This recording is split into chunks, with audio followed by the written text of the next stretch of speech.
If you've ever seen a film about Robin Hood, you likely have Howard Pyle to thank for the version of the story that lives in your head. Before Pyle published his novel in 1883, Robin Hood was a much more complicated, often violent, and somewhat disorganized figure found in scattered medieval ballads.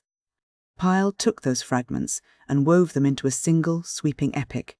He gave the outlaw a moral compass, turned him into a philanthropist who robs the rich to give to the poor, and created the cohesive brotherhood we recognize today. It is a story that moves from the wild, lawless freedom of the forest to the structured, often treacherous world of royal politics, and finally to a moment of royal redemption. The story begins in the lush green heart of Sherwood Forest. We meet Robin not as a legendary hero, but as a young, somewhat prideful yeoman. He isn't looking to start a revolution, he's just a man with a bow and a bit of a temper.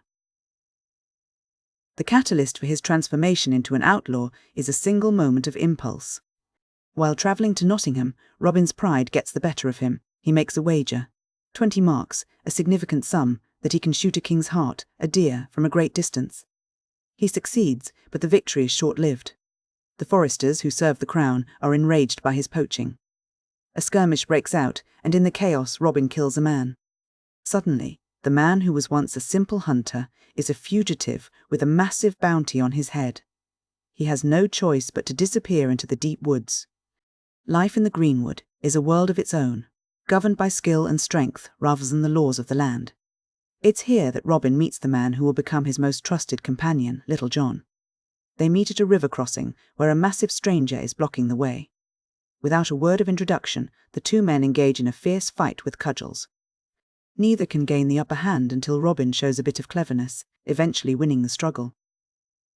Robin is impressed by the man's strength and character. He renames him Little John, a bit of irony given the man's size, and brings him into the brotherhood. There is a celebratory mock christening for the new member, a ritual that signals the beginning of something much larger than a mere band of thieves. It is the birth of the merry men. As the months pass, the group grows. They aren't just a gang, they are a community. They meet people like Water the Crabstaff, a boastful tinker who brings his own brand of energy to the group. The Sheriff of Nottingham becomes the shadow hanging over them, obsessed with capturing Robin and reclaiming the wealth the outlaws have taken from the corrupt. But as the sheriff intensifies his pursuit, the political landscape of England itself begins to shift. The tension reaches a breaking point when Sir Richard of the Lear and his son arrive in the forest. They come disguised as friars, but their true purpose is to warn the outlaws that King Richard is approaching. This is a pivotal moment for the narrative. Instead of a bloody confrontation between the crown and the outlaws, we see a moment of profound justice. King Richard, seeing the loyalty the knights show to the outlaws and the inherent fairness in Robin's cause, decides to grant the entire band a full pardon. This changes everything. The outlaws are no longer just men hiding in the trees, they are legitimized. Robin and his inner circle, Little John, Will Scarlet, and Alan a Dale, are taken to London to serve the king directly. The rest of the men are appointed as royal foresters, tasked with managing Sherwood under the law rather than outside of it. When we look back at Pyle's version of the story, it's interesting to see how much he changed the DNA of the original folklore. If you go back to the earliest medieval ballads, Robin is often a much grittier, more self-interested rogue. In those older tales, he wasn't necessarily a hero of social justice, he was often an out-and-out crook, whose crimes were motivated by personal gain. Pyle's great contribution was the moral shift. He took that rogue and turned him into a principled philanthropist. By doing this, he gave the legend a soul that could sustain a long-form narrative. He gave us a reason to root for him, not just because he's a great shot, but because he represents a specific kind of moral ideal.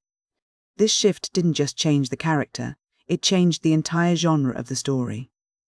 Before Pyle, these tales were often found in penny dreadfuls, cheap, sensationalist publications. Pyle moved the legend into the realm of respected children's literature. He did this not only by cleaning up Robin's motivations, but by creating a sense of narrative cohesion. He took fragmented, non-linear ballads and organized them into a unified chronological saga. He fleshed out minor figures, like David of Doncaster, to create a consistent brotherhood, making the merry men feel like a real family rather than a list of names in a poem. Another fascinating part of Pyle's approach is the way he handled the language. He didn't write in modern English, nor did he use actual Middle English, which would have been nearly impossible for his readers to understand. Instead, he created a stylized, pseudo-archaic dialect. It's a linguistic invention that sounds old-timey enough to create a mythic atmosphere, but remains clear enough for a child to follow. This specific style of dialogue became so influential that it actually shaped how we imagine the characters speaking in modern films and plays. When we hear Robin Hood speak in a certain rhythmic, courtly, yet rustic way, we are often hearing the echo of Pyle's 19th century imagination.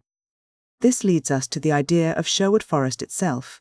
In Pyle's writing, the greenwood is more than just a setting, it's a sanctuary. It is a space existing outside the rigid, often corrupt social hierarchies of medieval England.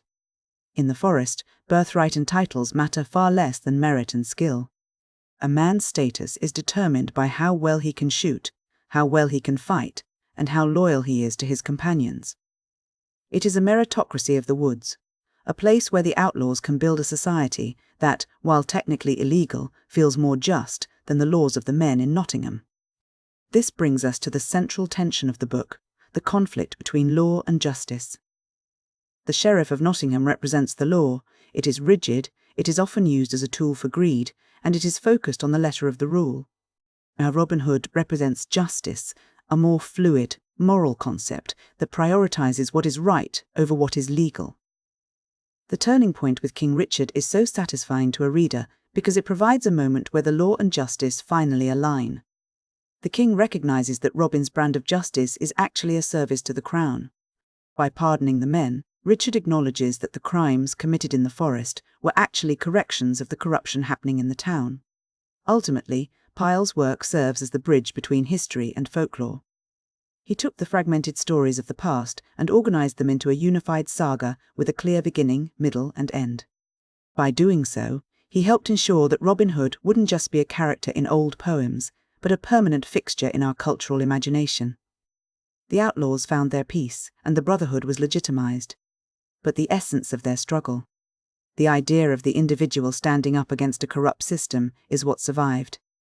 We remember the hero of Sherwood, not because he was a perfect man, but because he represented a dream of a world where a man could be defined by his character rather than his station.